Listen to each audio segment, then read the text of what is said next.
Yep. get out. You guys good back there? Perfect. We're going to start with Ira right over here. Why'd you wait so long to call that kick return play?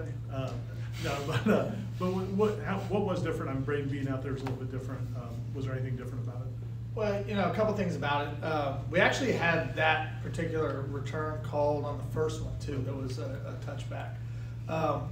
You know, we just thought throughout the course of the week as we evaluated our own personnel against what we were trying to get accomplished on that return, that Braden would give us a really good opportunity, because that was a difficult single block that he had on the guy that he was responsible for. As we counted, it's the R5, you know, as we count from outside in. And we knew that block could be the difference between it being a touchdown and just potentially just a solid return. And he did a phenomenal job. You know, he's been on that return unit for us all year long, more in a reserve role. But every week he's out there practicing, he's prepared. And, you know, when we needed him to go do it and go execute, he did a tremendous job. And I think that just kind of speaks to, you know, who he is and kind of what he's all about as a player and how he's impacted this program. Brendan? For someone like Deuce, who obviously has a ton of athleticism, coach and find ways to use him to utilize it to get that shot of confidence, I guess what does that mean for him potentially going forward? I mean, Deuce, you know, when you know he has an opportunity to have the ball in his hands, especially in open field, and that being a field return where speed is critical. You know, he was the in my mind and coach's mind the best suited for that role and responsibility. And you know, we talked about through the course of the week, like, you're going to hit it. And you know, there was really never a doubt that if we got the right kick, and obviously we had to do a good job blocking, which the guys did a tremendous job, that he would have the ability to take it to the house. And he never slowed down. And you know, I thought he did a tremendous job. Weston? I think there was a punt, I think it was in the second or third quarter, where Keon Coleman kind of fielded it, and he went down but also got hit. Was that one of those that you kind of wanted to call fair catch on, judging the space and, like, you know, seeing, like, don't take the extra hit when you don't need it? The real deep one that he caught over his shoulder? Yeah. You know, I think those are sometimes tricky to fair catch, because he's tracking the ball in that situation.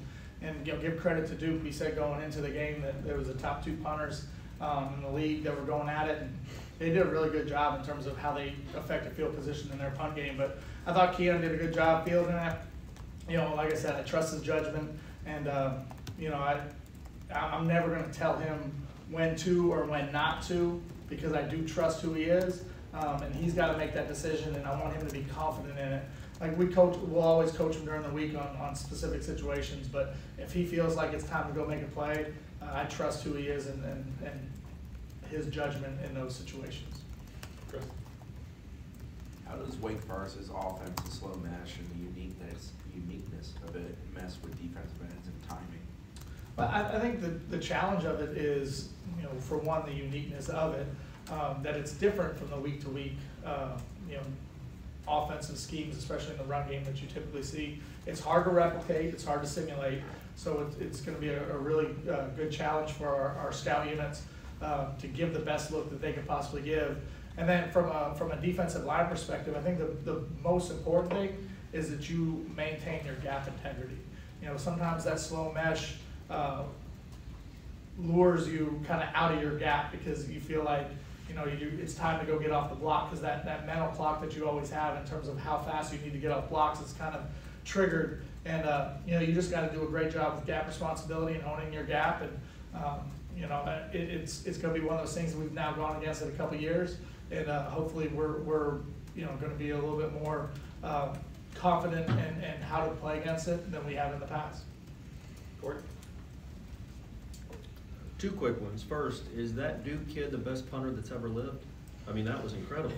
Did y'all know he had, I mean, obviously he was one of the best punters in the country, but those were missiles he was hitting. Yeah, no, he had a tremendous night. We knew he was really good going into it, you know, and you know, on that evening, he really went out and executed well. He did a good job. And I thought, like I said, I thought Keon did a good job of fielding all the ones he could to limit any extra roll that could be there. And that's a big play to him catch it over his shoulder, right? Most kids would let that bounce and then it could go out at the 1 yard line. Exactly. No, I thought it was good they fielded it. And then what goes into, because Rodney started the game as the kick returner. So without, I guess, revealing any secrets if there are any, what goes into Deuce being out there sometimes and Rodney being out there sometimes? You know, for that specific game, and that's not necessarily going to be the case going forward, so I don't necessarily feel like it would be giving anything away. We wanted Deuce to be in there when we ran that particular return that we ran, and we wanted Rodney in there when we were running other ones. So that was really kind of what led to that. We typically don't do that, so I don't really feel like I would be giving anything away, but we did feel like Deuce gave us an opportunity. I think Rodney would have given us a tremendous opportunity as well, but Deuce gave us the opportunity on that field return to hit it quick, and you know, obviously he did a great job. It's probably a better question for Coach Norvell, but we have other stuff to get to. When the play where they ended up forcing you guys to call the timeout in the fourth, when they acted like the offense was going to go for it, can you just talk us through like what happens in those circumstances, like deciding whether to send out the you know, which unit, and then also was there ever a scenario where they would have been able to snap the ball without you guys calling timeout first? Because the TV made it feel like the referee helped them by holding it, but a timeout could have been called at any time. Well, you know, a couple things about that. You know, I think after the incomplete on the third down play, I think there was a little bit probably on our end of an assumption that they were going to punt the ball in that situation midfield.